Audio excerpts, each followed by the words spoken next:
on, Wrestling Family? Welcome back to the channel. So let's talk about what happened last night between Bianca Belair and Jade Cargill. Now, if you didn't watch Monday Night Raw last night, what basically happened is WWE planted seeds foreshadowing the eventual split between the two women, and we all know it's going to turn into a match in the future. A match a lot of people were anticipating ever since Jade Cargill debuted in WWE. Now, what specifically happened is Liv Morgan had a segment where she had a ceremony of a celebration with Raquel Rodriguez and Dominic Mysterio, celebrating her win at Crown Jewel, just basically flaunting the ring she got and flaunting the championship title and bigging herself up. And then eventually Jade and Bianca comes out to interrupt the celebration. Why? I don't know, but I guess you got to find a way to get these women in the ring.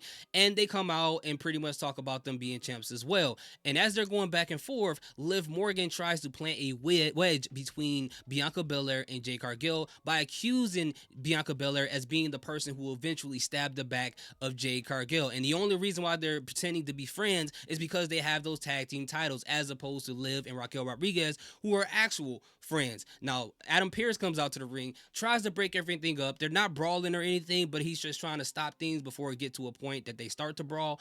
And as they're talking to Raquel Rodriguez, Liv continues to talk. She continues to yap. She says to the Bianca Belair, "You're not going to do anything. Good luck with stabbing Jade Cargill in the back. If you're going to do something, you're not going to do anything." Bianca Belair turns around, and as the babyface, to my surprise, she slaps the fire out of Liv Morgan.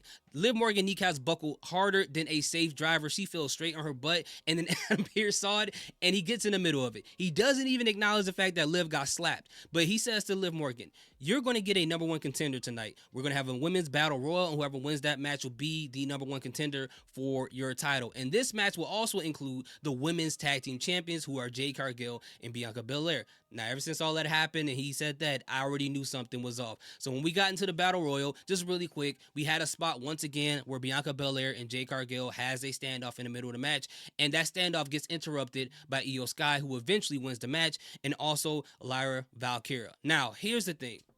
With all of that happening, the question is, who should turn babyface between the two? Who should turn heel, and who should they lose their tag team championships to? Now, most of us would assume, well, Bianca Belair probably should stay babyface because she has a ton of fans. She have all these little girls who look up to her. They dress up like her for Halloween. She had a bunch of girls come out with her at WrestleMania 39, one in a unfortunate situation where they lost their mom. A ton of girls love her. She probably sell a ton of merch. So when it comes to women, she definitely is one of the biggest baby faces in WWE, if not the entire pro wrestling industry. So will WWE be willing to sacrifice all of that by her turning heel just to, forward a storyline? And Jade Cargill, on the other end, is a person that people aren't as familiar with as much as Bianca Belair. So it'll be easy to make her turn heel because, she can be the person who's jealous of Bianca Belair and all of her accomplishments in WWE. And that's an easy narrative to play because a lot of people looked at her as being an inferior version of Bianca Belair, which, I wasn't in that conversation, but it is what it is.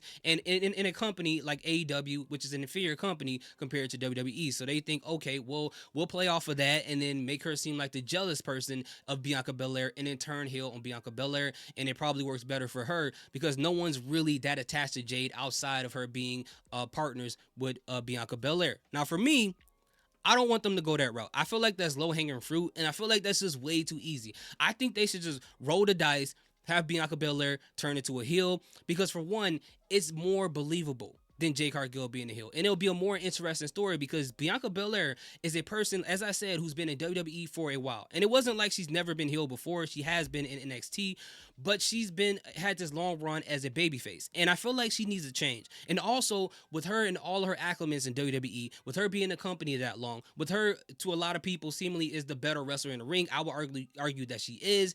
She would seem more of a threatening heel than Jade Cargill would be as a heel. And Jade Cargill as a babyface, I think it would help her character in WWE so much more and help build her up in front of the fans, and that'll be great for her. And at the end of the day, when they both come back together, that'll be a great moment in the future. I can't see a reason to really keep Bianca Belair babyface. We've seen this for a while. She needs a change, especially since Montez Ford, and I know people hate when people pair couples together and stuff like that, But it seems like that Montez Ford, as they said before, he is tired of what's been going on with the Street Profits. So it seems like that eventual heel turn is coming for him too. So it would just make sense for both of them to do it. They both need a character change. They both need a different push as far as a singles competitor. And I think this will be very, very interesting. But let me know what you guys think in the comment section. Oh yeah, sorry.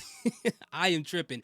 Who should they lose their title to? Because of course, in order for this split up to happen, they're gonna have to lose their titles once again.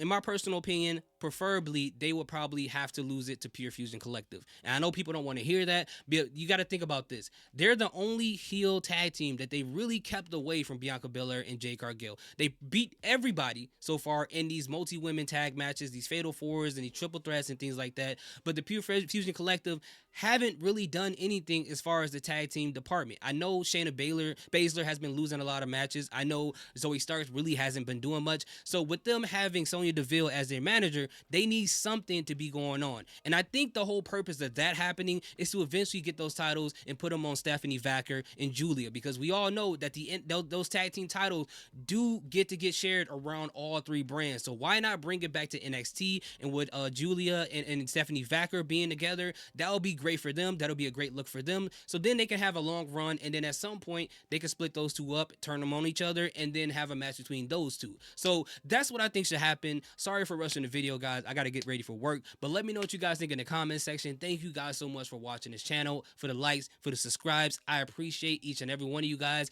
Be safe out there. I know it's voting day. Don't be out there fighting people of the opposite side of the spectrum. Please don't do that. But salute, peace, have a good day.